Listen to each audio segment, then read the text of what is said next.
Hey, Archie, a lot of people are asking me, should they buy a house now or wait? Well, Rob, let's talk timing. I'm Archie Hoxton. And I'm Rob Hoxton. And this is Last Paycheck, weekly wisdom to help you retire and stay that way. Welcome back to the Last Paycheck Podcast, brought to you by Hoxton Planning and Management. We're your hosts, certified financial planning professionals Archie Hoxton and Rob Hoxton. And today we're going to be talking about the housing market. The housing market has changed a lot in the last few years. There's a lot of factors to consider if you're in the market trying to decide whether or not you should buy or wait. And a lot that's actually been kind of unfolding over a decade, really. Going back to the global financial crisis and the housing market crash that took place. Yeah, I mean, that's like 2 decades almost at this point. Almost 2 decades, yeah. And I think this is a great topic because we're getting questions from, not only younger people who have left home and finished school and are out with their first jobs and, making families, doing whatever, but also this is a topic for people who are looking to downsize as they approach or are in retirement.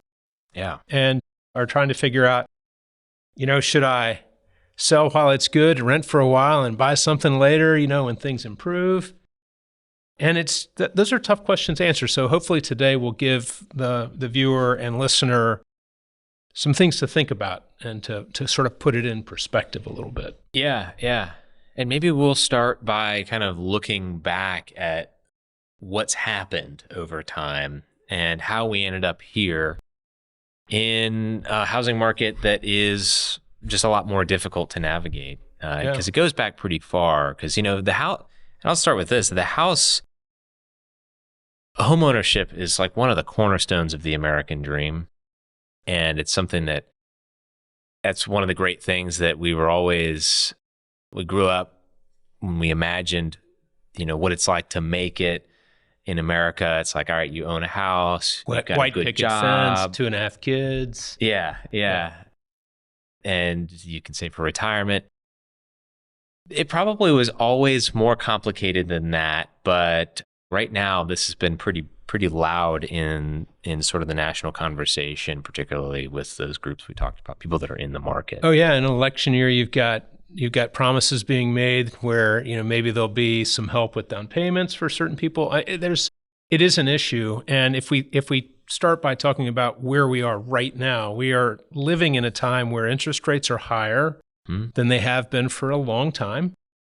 They're certainly not higher than when I bought my first house. When your mom and I bought our first house, our interest rate for a 30-year fixed rate mortgage, 12.5%. Mm-hmm. So interest rates are like 7-ish or a little less right now, I think, maybe. High sixes right now. High sixes. Yeah. And just the availability of suitable housing for homeownership is really thin. Yeah. There's demand, strong demand, not a lot of supply. And so, if we go back and we kind of put this in a historic framework, maybe we can understand where we are, and that might flavor the way we make decisions, right? Right. So in getting ready for today's show, I did a little bit of research. I remember this being a factor because I was a financial advisor way before this happened, but during the Great Recession and the years leading up to it. If we go back and if we measure sort of what's called housing starts, which is, think of it this way, each month there's a certain number of new construction for new homes in this country. And if we go back to the month that it peaked, it was June of 2005, and housing starts peaked at 192,800 new houses started that month. Right. And, there was this big wipeout in the real estate market. And then what followed on the heels of that were this credit crisis and the Great Recession. Yeah. If you go forward from there to the bottom of the trough, housing starts in January of 2009, which is right at the scariest time of all of what was happening. Yeah. Housing starts with just under 32,000. So from 193 to 32,000. And in the ensuing, 19 years, it still hasn't recovered. Yeah. New housing starts this year have averaged 103,000 a month, which is way down from 193 a month. So when you overlay on that what's happening with demand, so when the Great Recession happened, everybody pulled back. People lived at home longer than they would have otherwise. And so, but families were still sort of starting to be created. So the demand for housing didn't change, even though there were no new houses being built to speak of. Right. If we look at the same 19-year period, housing or new home creation, which is like new families and people, new households, has increased by 21%. So in June of this year, new household creation was at just over 131,000, but new homes being built, 103,000. Yeah. So over 19 years, we've had this massive gap between the amount of homes demanded and the number of homes being built.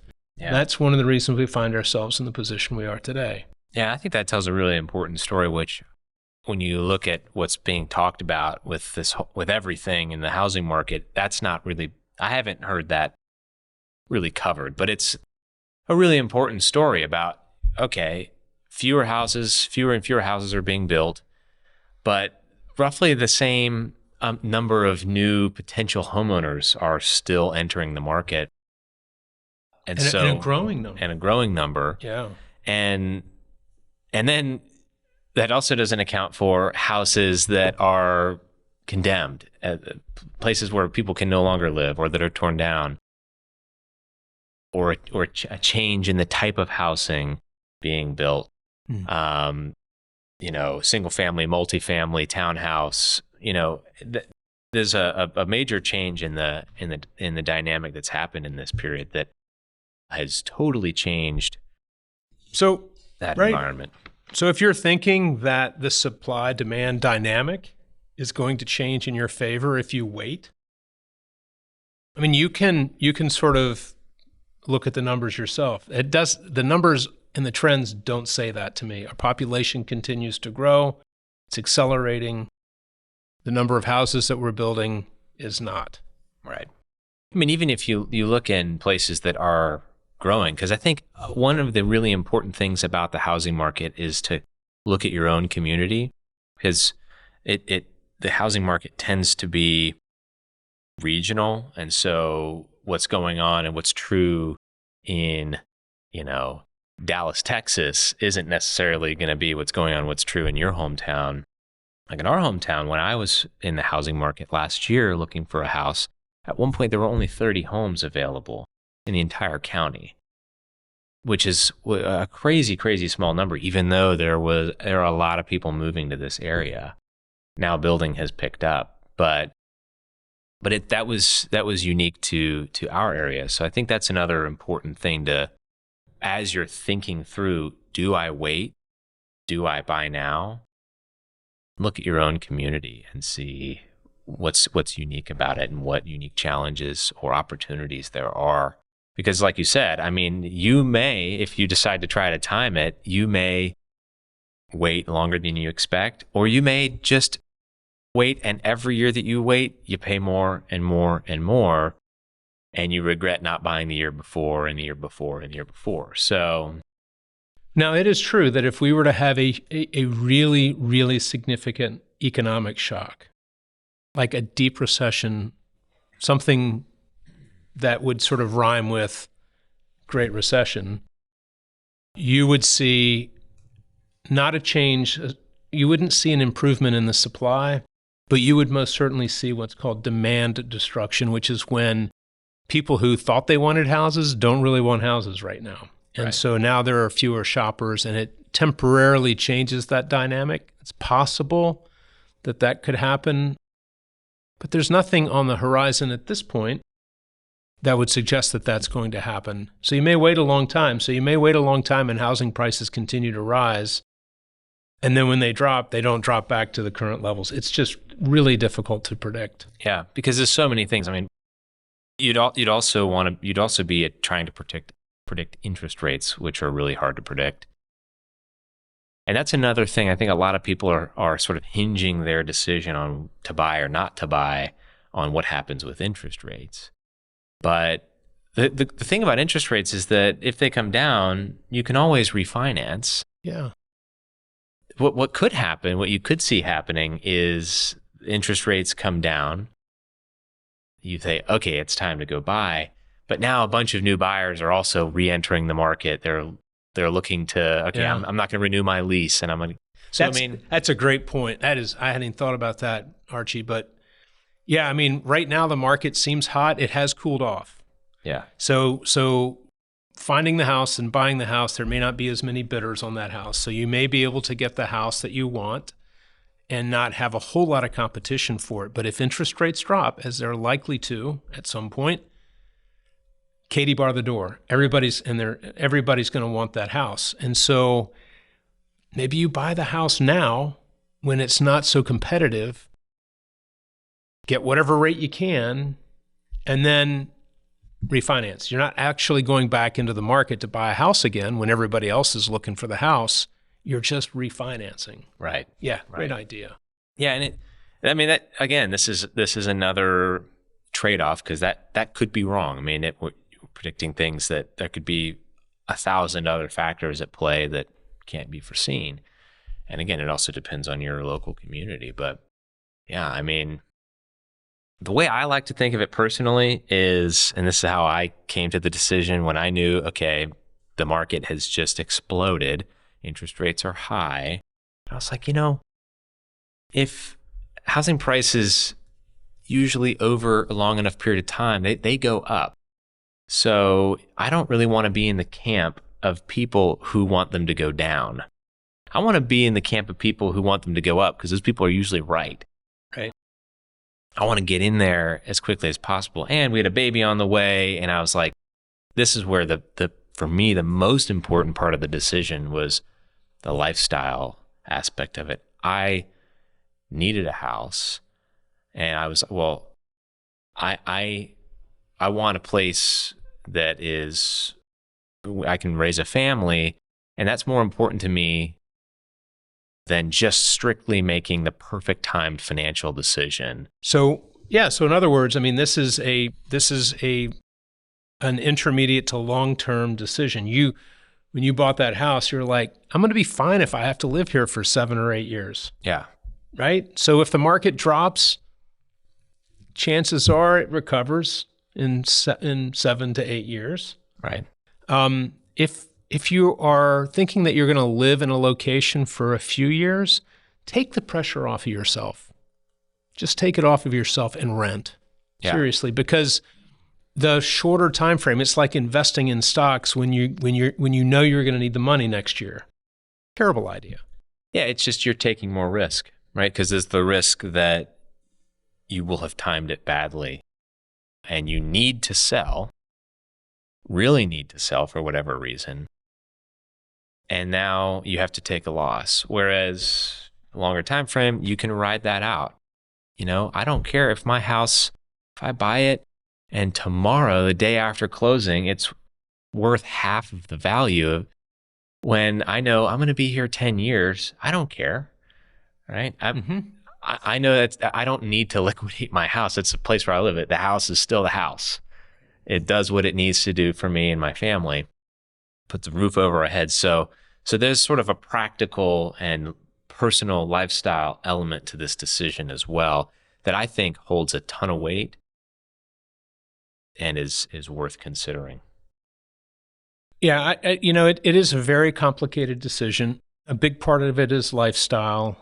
A lot of people are getting tripped up right now in the fact that prices seem to be elevated, interest rates are high. I think if you just take into consideration the big picture and look at the historical trends, it might make sense to consider moving sooner than later. Your situation is different than anyone else's, so you can't take what we're saying as a recommendation to do it, but it's worth considering. And also keep in mind that sometimes If you're younger, you're just buying your first house. Right. So maybe you buy a house that you'd be comfortable being in for 7 or 8 years. But if you're 35 years old and you buy it for 7 or 8 years, you're going to be in your early 40s when you're looking for your next house. And the market could be quite different at that point. Mm-hmm.